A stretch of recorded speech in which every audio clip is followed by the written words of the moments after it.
Hello. आप सबका मेरे चैनल स्प्रेडिंग ला ज्ञान में स्वागत और अभिनंदन है। पसीने की स्याही से जो लिखते हैं अपने इरादों को, पसीने की स्याही से जो लिखते हैं अपने इरादों को, उनके मुकद्दर के पन्ने कभी कोरे नहीं हुआ करते।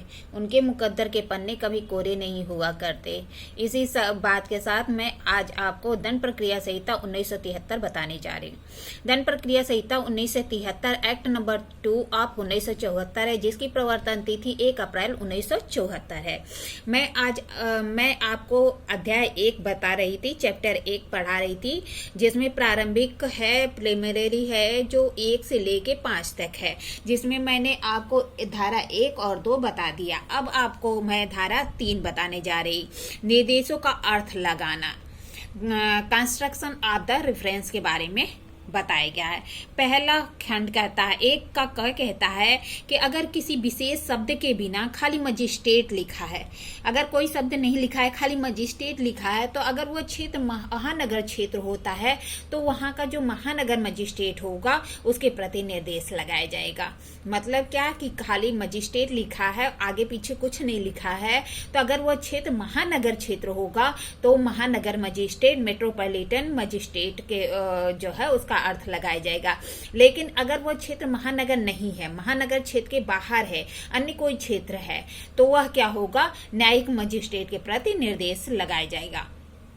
अब दूसरा खंड कहता है, 1 का बी कहता है कि अगर द्वितीय वर्ग मजिस्ट्रेट लिखा गया है तो निर्देश किससे लगाया जाएगा।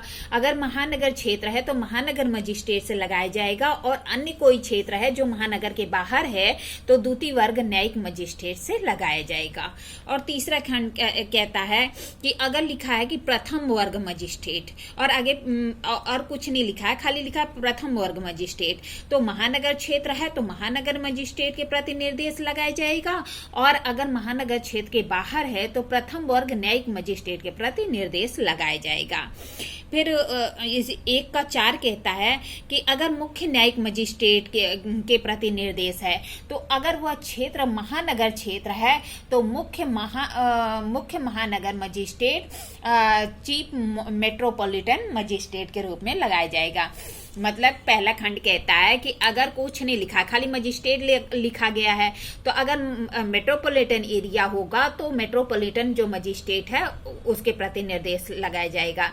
लेकिन अन्य कोई एरिया है तो जो न्यायिक मजिस्ट्रेट, जुडिशियल मजिस्ट्रेट होगा उसके प्रति निर्देश लगाया जाएगा। दूसरा कहता है कि अगर लिखा गया है कि सेकंड वर्ग मजिस्ट्रेट, जो सेकंड क्लास मजिस्ट्रेट, तो अगर महानगर क्षेत्र है तो मेट्रोपॉलिटन मजिस्ट्रेट लगाया जाएगा, और अन्य क्षेत्र है तो सेकंड क्लास न्यायिक मजिस्ट्रेट लगाया जाएगा।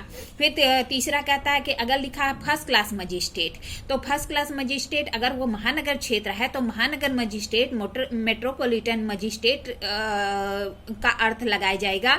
अगर महानगर क्षेत्र के बाहर है तो जो है फर्स्ट क्लास जुडिशियल मजिस्ट्रेट से लगाया जाएगा।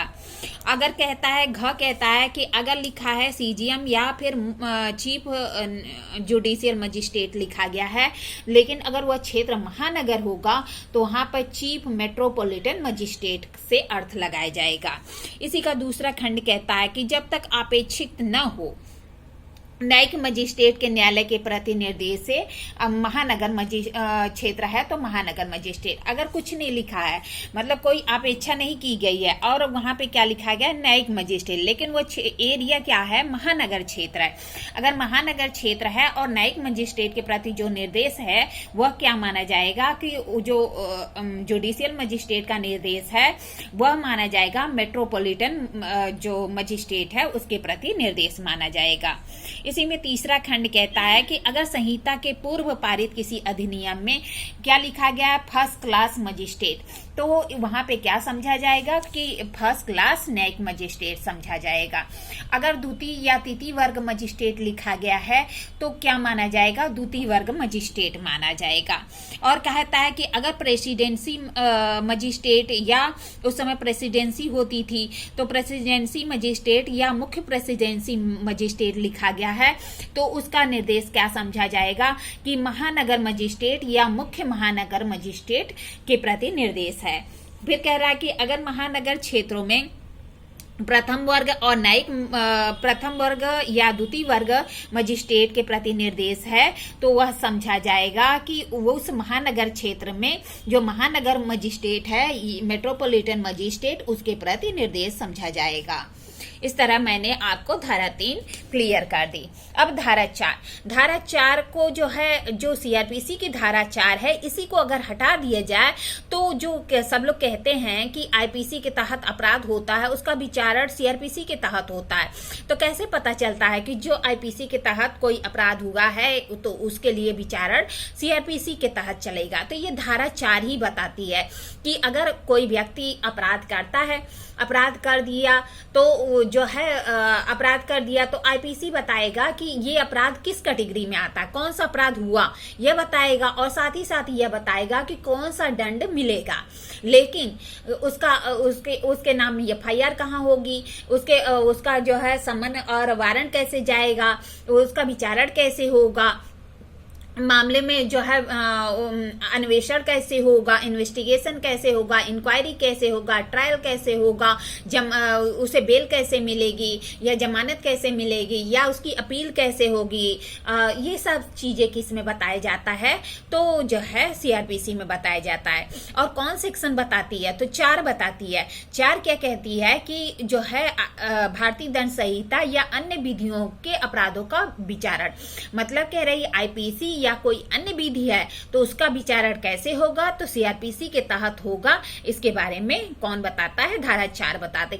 अगर इसी धारा 4 को हटा दिया जाए तो कोई नहीं, तो जो अपराध होता है आईपीसी के तहत वह सीआरपीसी की प्रक्रिया नहीं चलेगी, उसके लिए फिर और प्रावधान देखना पड़ेगा। मतलब क्या कहते हैं कि 4 जो है की सेक्शन ऑफ द जो है सीआरपीसी है, मतलब कि की है, इसी के आधार पर पता चलता है कि आईपीसी या कोई अन्य विधि है तो जो है सीआरपीसी की प्रक्रिया चलेगी।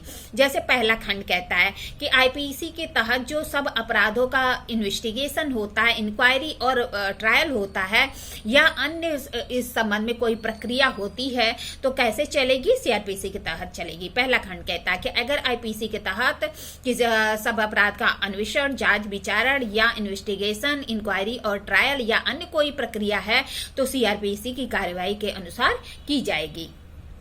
फिर दूसरा खंड कहता है कि अगर अन्य विधि में किसी अपराध का अन्वेषण, जांच, विचारण या अन्य कोई कार्यवाही की जाती है तो उस विधि में भी अगर कोई प्रावधान किया गया है तो वह विधि लागू होगी, और नहीं किया गया है तो सीआरपीसी की प्रक्रिया लागू होगी। मतलब क्या कि अगर उस विधि में स्वयं ऐसा कोई प्रावधान किया गया है जिससे यह पता चलता है कि उसने जो है क्या कहते हैं कि उसकी प्रक्रिया दी गई है, मतलब कह रहा है कि अगर अन्य विधि में कोई प्रक्रिया दी गई है तो वह प्रक्रिया चलेगी। जैसे कि हम लोग जो है भ्रष्टाचार अधिनियम पढ़ते हैं, दहेज प्रतिषेध पढ़ते हैं, पास्को पढ़ते हैं, अगर उसमें प्रक्रिया दी गई है तो वह प्रक्रिया चलेगी, और नहीं दी गई है तो सीआरपीसी की प्रक्रिया चलेगी।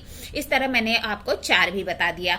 अब 5 क्या है, 5 है व्यावृत्तियां या सेविंग खंड। क्या कहता है कि इससे प्रतिकूल कोई विनिर्दिष्ट उपबंधों के अभाव में इस संहिता की कोई बात अगर कोई तस्मय प्रवृत्त कोई विशेष या स्थानीय विधि है या तस्मय प्रवृत्ति किसी अन्य विधि द्वारा प्रदत्त विधियों पर विहित प्रक्रिया पर प्रभाव नहीं डालेगी। मतलब क्या कह रहा है, अगर कोई विशेष या स्थानीय विधि है और उसमें कोई प्रक्रिया दी गई है तो उस पे यह सीआरपीसी प्रभाव नहीं डालेगी। ठीक है, आपको मैंने 3, 4 और 5 क्लियर कर दिया। आपको अगर मेरी वीडियो अच्छी लगती है तो प्लीज लाइक और सब्सक्राइब करिए। आगे मैं और कंटिन्यू करूंगी। आप लोग मेरा मोटिवेशन करते रहिए और मेरे चैनल को ऐसे ही जो है लाइक और शेयर करते रहिए। ठीक है, धन्यवाद।